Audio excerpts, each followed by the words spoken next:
سعودي عرب کې یو نوجوانو هغه د تیلو په پمپ کې تیل واچول، गाड़ी की तेल वाचول पेट्रोल पंप की ټینکۍ ډکه کړه ولاړو او ادایګي ونه کړه، پیسې ورنه کړې. ورپسې بل عرب ګاډی را روان دی، راغلو دې پمپ ته ودرېدو او تیل اچوي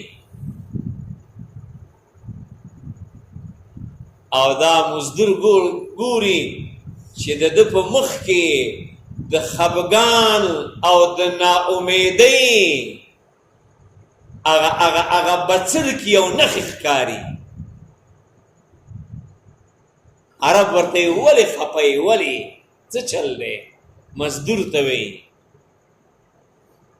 په دې خفه یم. نوجوان راغلو شباب او ټینکۍ ډکه کړه او پټرول یې واچول او لاړو او ادایګي ونه کړه، مال پیسې را نه کړې او دا پیسې به مالک د پم زما د تنخوا نه کټ کړي. ورته یې څو روپۍ وې؟ دومره روپۍ، دومره ریاله. دا واله څو ریاله؟ دومره ریاله. دا واله دا د هغه پیسې شوې او دا اضافي ریال دی لپاره والا چې کوم نوجوان تیل اچولی او پیسې نه دي ادا کړي هغه ته خیري ونه کړي. لا اله الا الله. یا الله، د ځمکې په سر داسې انسانان هم شته، داسې انسانان هم د ځمکې په سر شته. لا اله الا الله.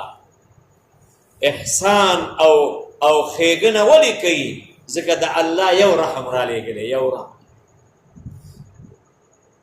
دا ته خپله قیاس وکړه، ځان ته وګوره چې ستا بچی بیماري او ته څومره خفه یې. هغه مورګانې کله وایي یا الله دا مرض په ما کې ده او د ده نه ایسته کړه. داسې وایي که نه؟ داسې مورګانې کله وایي یا الله دا مرض د ده نه لرې که په ما باندې کېده. دا مینه چا واچوله؟ دا د څه شي اثر دی؟ دا د الله د رحم.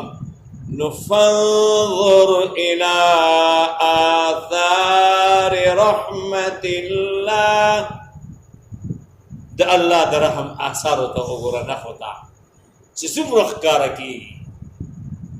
او دا یو کم صلبې الله قیامت ته ایثار کړي دي. داسې دنیا کې یو رحم باندې دومره ټول عمر ژوند چلیږي، د دنیا ټول ژوند پې چلیږي چې دنیا الله آباده کړې د دې علم چاته دی؟ یو الله ته مونږ ته پته نشته. او دا یو رحم چلیږي لګی. پښتانه وی د الله رحم د اویا میندو هم څنګه دی؟ سیوا دی. داسې وایي که نه؟ دا کمزورې خبره ده. نه د الله یو رحم څومره میندې او مورګانې چې د انسانانو کې دي او حیواناتو کې دي او په بحر کې دننه دي او بحر نه بهر دي او په ځنګل او په غرونو او په اواره کې دي، څومره میندې چې تلي دي او څومره چې موجوده دي او څومره چې را روانې دي، د دې ټولو د الله یو رحم عظیم دی. د الله یو رحم د دې ټولو نه عظیم دی. بې ځان د په دې سمندر کې زر قسمه حیوانات زندگی کوي او زر قسمه حیوانات چې زر میندې دي که نه؟ او بره چې کوم دی څومره لا اله الا الله. دې وجې نه الله نه به د ناامیده کېږي هېڅ کله نه، هېڅ کله مه ناامیده کېږه. دا امید چې دی، دا امید د الله نه دا خپله توحید دی، توحید دی. دا امید د الله نه دا خپله د ایمان نیمه حصه ده. ستاسو دې ټکي د خیال دی، ځکه ایمان نیمه امید دی او نیمه چی دی؟ هیره ده که نه؟ خوف، الخوف والرجاء. الایمان کجناحی طیر دی. امام احمد رحمه الله فرمایي